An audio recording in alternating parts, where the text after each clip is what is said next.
বন্ধুরা আজ বানাবো পনিরের অসাধারণ একটা রেসিপি। তো যেটা রুটি, ভাত, পরোটা, ফ্রায়েড রাইস সমস্ত কিছুর সঙ্গে কিন্তু এই পনিরের রেসিপিটা যাবে। আর এটা খেতেও অসাধারণ। এর মানে কি বলো, দেখতে যতটা সুন্দর খেতেও ততটা ভালো। হ্যালো প্রিয় ভিউয়ার্স, তোমরা সবাই কেমন আছো? আশা করি সবাই খুব ভালো আছো। চলে এলাম আজ একটা নতুন রেসিপি নিয়ে।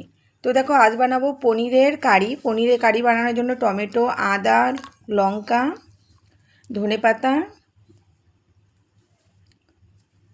কাঁচা বাদাম, কাঁচা বাদাম না, ভাজা বাদাম, এটা তোমরা চাইলে কাঁচা বাদামও দিতে পারো, কয়েকটা কিশমিশ। এবার একটু জল দিয়ে একটু পেস্ট বানিয়ে নেব। এদিকে দিলাম অল্প করে সর্ষের তেল, আর দেবো একটু ঘি। তোমরা এটা রিফাইন অয়েল আর ঘি দিয়েও বানাতে পারো, আবার রিফাইন অয়েল দিয়েও বানাতে পারো, অসুবিধা নেই। আন্দাজ আন্দাজ মতো নুন আর হলুদ দিয়ে পনিরটাকে মাখিয়ে নিলাম। এবার হালকা করে ভেজে নেব।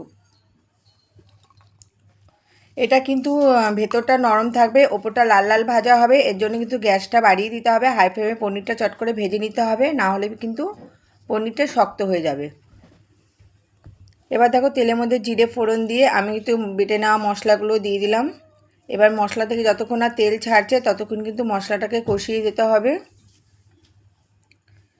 মশলাটা কষানো হয়ে আসলে এবার দিয়ে দেবো একটু দুধ। আমি এটা পাউডার দুধ গুলিয়ে দিয়েছি, তোমরা চাইলে লিকুইড দুধও দিতে পারো, আবার দুধটা না চাইলে নাও দিতে পারো।